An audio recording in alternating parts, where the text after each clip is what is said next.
Okay, so let's jump straight into it. Amazon's Project Kuiper kicked off its big constellation deployment. That's right. April 28th, 2025. That was the date. A ULA Atlas V rocket lifting off from Cape Canaveral. 01 p.m. Eastern Time, and it carried 27 of their broadband satellites. 27 to start, but the plan is much bigger, isn't it? Oh, absolutely. This is just the very beginning. They're talking over 3,200 satellites in the final Kuiper constellation. Wow, 3,200. And before we get too deep, if you're finding this useful, definitely hit that like button and subscribe for more analysis like this. Yeah, good point. It's going to be a developing story for a while. So how does that 3,200 number stack up against, well, the competition, namely Starlink? Right. Well, SpaceX's Starlink is already way ahead in terms of numbers deployed. There are over, 7,200 operational satellites now? 7,200. And they're launching constantly, it feels like. They are. In fact, there was a Starlink launch just less than 3 hours before this Kuiper launch, and another one scheduled for a few hours after. Incredible pace. So these first 27 Kuiper satellites, where did the rocket leave them? The initial deployment altitude was about 280 miles, so 450 kilometers.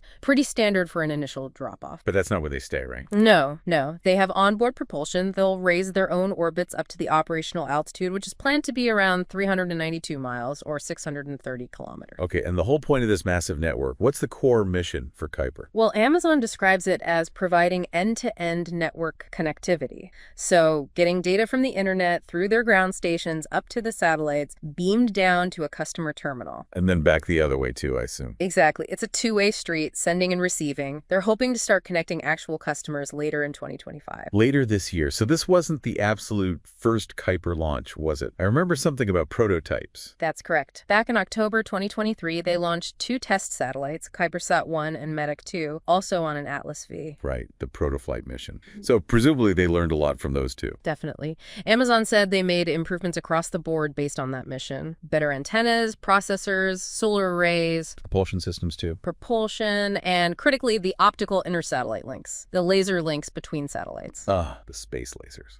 And wasn't there something unique about making them less visible? Yeah, the dielectric mirror film. That's specifically designed to scatter sunlight, making the satellites dimmer for astronomers on the ground, trying to address those brightness concerns early on. That's proactive, so most of the upcoming launches, Atlas V and Vulcan. Primarily, yes. ULA's Atlas V for the near term, and then their new Vulcan Centaur rocket will take over a lot of the work. But they've hedged their bets a bit, haven't they? Other launch providers. They have. Deals are in place with Blue Origin for New Glenn, SpaceX for Falcon 9, and Arianespace for Ariane 6. It's a huge launch campaign. They needed multiple providers. Makes sense. Now, this April 28th launch, it was delayed, wasn't it? It was. Originally planned for April 9th. Weather was the main issue, then clouds, specifically. All right, the cumulus cloud rule, I think. Could have been that. Or anvil cloud, surface electric fields. The weather rules are complex down there. After the scrub, they had to wait for another open slot on the eastern range. And the rocket itself, the Atlas V, you mentioned it was a powerful version.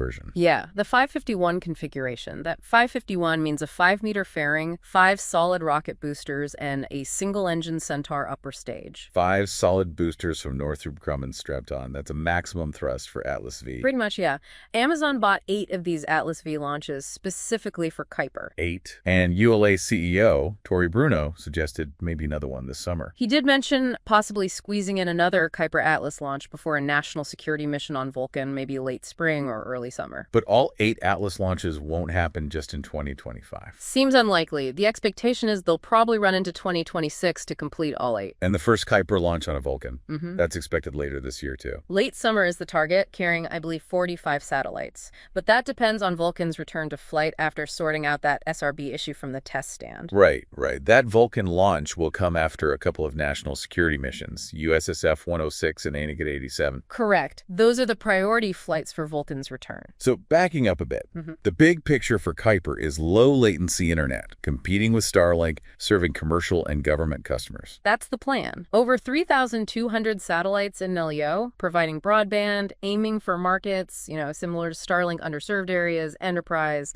government. And Amazon's emphasizing their in-house design. Yeah, Rajev Badial, their VP of technology for Kuiper, has stressed that. They're building these things themselves, integrating a lot of different tech. And the FCC, they have a requirement before service starts. Yes. The license requires Amazon to begin offering service once the first 578 satellites are operational in orbit. 578, so they don't need the full 300, 200 plus right away. No, you can start offering regional service with fewer satellites. Yes, the full global coverage comes later. Those 3,236 satellites will eventually be spread across 98 different orbital planes. 98 planes at different altitudes, too. 3 main altitudes, 590, 610, and 630 kilometers. Just for comparison, the ISS orbits lower, around 370 to 460 kilometers. And for government customers, they set up a specific entity. Kuiper Government Solutions, or KGS, and they've partnered with L3Harris Technologies to offer combined services tailored for government needs. Interesting. Now, that launch day, April 28th, was supposed to be a double header, wasn't it? It was. ULA's Atlas V with Kuiper at 7:01 p.m., launching northeast, and then a SpaceX Falcon 9 with Starlinks later that night, targeted for 10:34 p.m., heading southeast. Exactly. A busy night for the Space Coast. No sonic booms expected, though, which is good for the locals. And the weather forecast actually improved for the ULA launch. Yeah, it went up to 80%, goes closer to launch time. They were still watching some anvil clouds, but it held off. Walk us through the launch itself. How did it go? Looks smooth. Lift off right on time at 7:01 p.m. EDT. The final poll was go for launch, just minutes before. Fueling completed okay. Winds acceptable. Yep, Atlas V was fully fueled by about 6:48 p.m. Winds were within limits. The countdown proceeded pretty cleanly after that initial weather concern earlier. Solid rocket booster jettison, payload fairing, Centaur burn, all nominal. All confirmed nominal, yeah. SRBs dropped off around 1 minute 50 seconds, fairing separation after about 3 minutes. The Centaur burn to put the satellites into that initial orbit lasted until about T plus 18 minutes. And unlike Falcon 9, the Atlas boosters and fairing aren't recovered. No, they're expendable on the Atlas V. The Centaur upper stage gets deorbited over the Pacific usually. ULA is working on engine recovery for Vulcan, but not for Atlas. Okay, let's talk more about the satellites themselves, built in Washington State. Kirkland, Washington, yeah. Yep. And they've got those optical intersatellite links you mentioned for faster routing in space. The goal being low latency broadband through relatively small user terminals on the ground. Exactly. Amazon showed off a few terminal designs, a compact one, less than a foot square, aiming for under $400, promising up to 400 millilieves. And bigger ones, too. Yeah, an enterprise one, about 19 by 30 inches for up to a gigabit per second, and even an ultra-compact one, just 7 inches square for maybe 100 millipees more portable. Different options for different users, and these satellites get processed where before launch. Amazon has its own dedicated facility right there at Cape Canaveral Space Force Station for satellite processing and integration with the dispenser. Makes sense to have it close. Yeah. Now, you mentioned Ka-band frequencies. How's that different from Starlink? Right. The initial Kuiper constellation is primarily using Ka-band for talking to the user terminals and the ground gateways. Starlink uses a mix, including Ku-band and others. It's just a different slice of the radio spectrum. And the inclination, 51.9 degrees. What does that mean for coverage? It means the coverage will be concentrated over the more populated parts of the world, roughly between 52 degrees north and 52 degrees south latitude.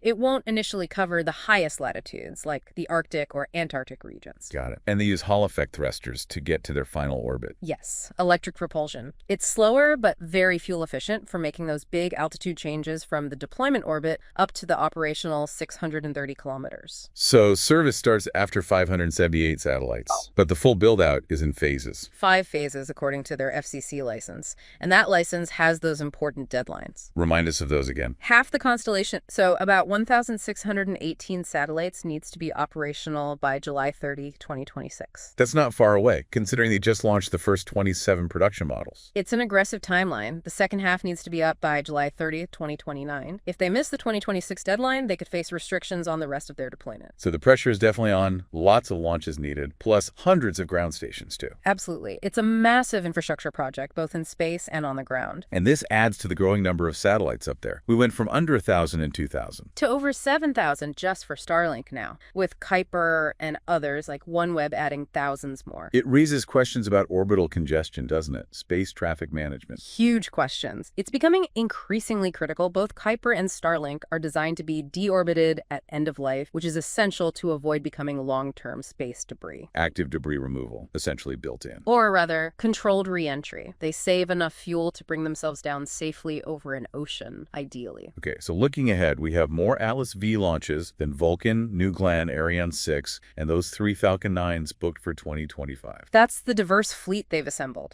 The Falcon 9 launches were added, as you hinted, after that shareholder lawsuit questioned their initial reliance on rockets that hadn't flown yet. Right, diversifying the risk there.